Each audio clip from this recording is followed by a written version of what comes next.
Welcome to the final video of the Bank Nifty series.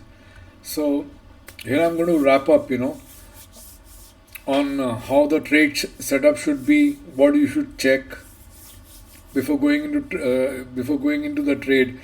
Of course, we have covered everything in the previous videos. So, if you haven't, I recommend you see those first.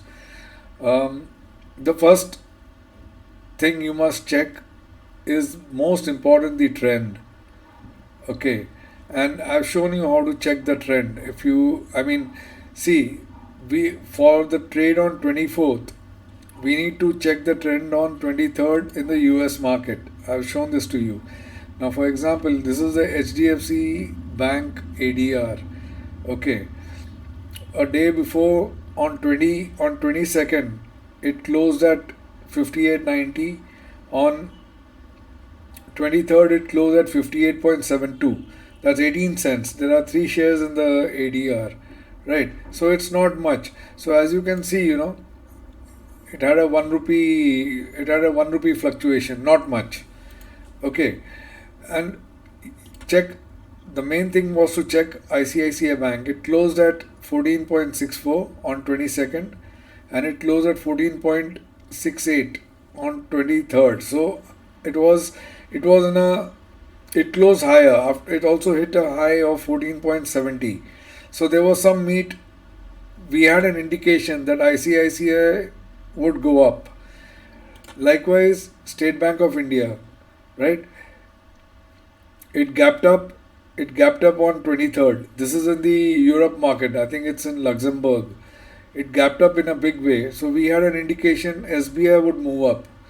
SBI, ICICI are big contributors, and even Axis Bank, if you check, you know, it closed at 49.85 on 22nd, and it closed at 51.10 on 23rd. So from the ADRs, we had an indication that it would Axis, SBI, and ICICI would be trending higher, and that HDFC will be trending lower, but it wouldn't be much. It wouldn't be because for three ADRs we had a movement of say around 16 or 17 cents. So, and you can see, ICICI Bank moved up by $7, Axis by 16, and State Bank of India moved up by, it went to 327, but it didn't move up much. 1 rupee 10 paise. It closed nevertheless. It moved up. So 1 rupee 10 paise for State Bank is something like 10 points. This is like 80 points for ICICI Bank. For Axis Bank, a 16 buck movement is something like 170 points. So 232, so 160, 160, no, not 160, sorry, this is 110 points. 110 plus 80, 190 plus 10, 200 points. Of this 237 was made up of three shares only. Okay, so we knew the trend, what's going to happen. Now we know the constituents and weight, and we monitor them while doing the trade, right? We know how to check ATR for volatility. I put up a video before this, and you would have seen that how ATR helps you determine the range and the volatility. When the For example, many of you would be looking to get into options.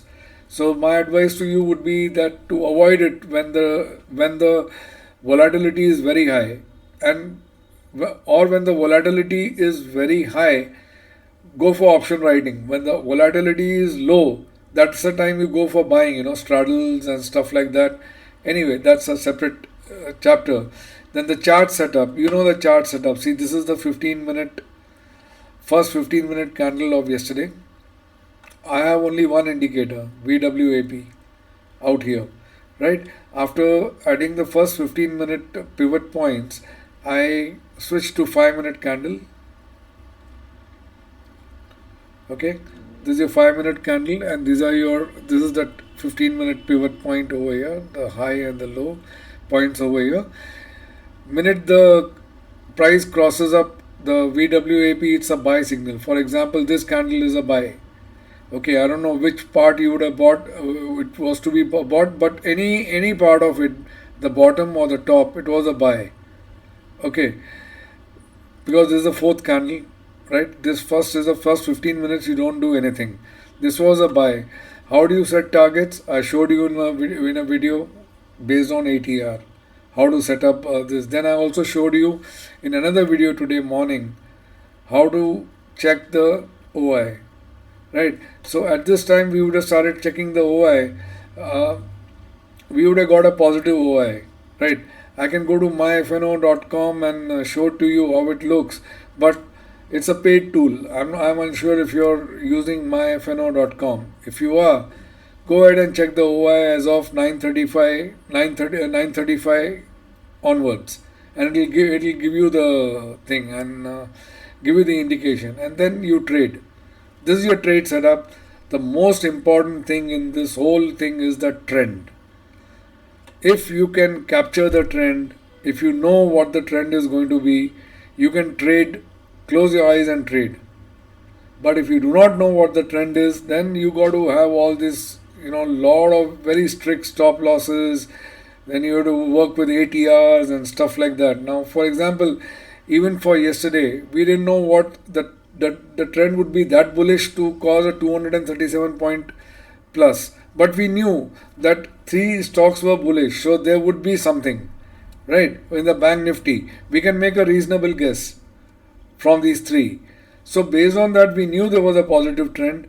So if you had to take a chance, you would have taken a chance in this candle. But the thing is, the Bank Nifty moves so swiftly and it falls 50, 70 points, within 2 minutes, 3 minutes, that people get unnerved. Therefore, it is better to work with VWAP even when you know the trend.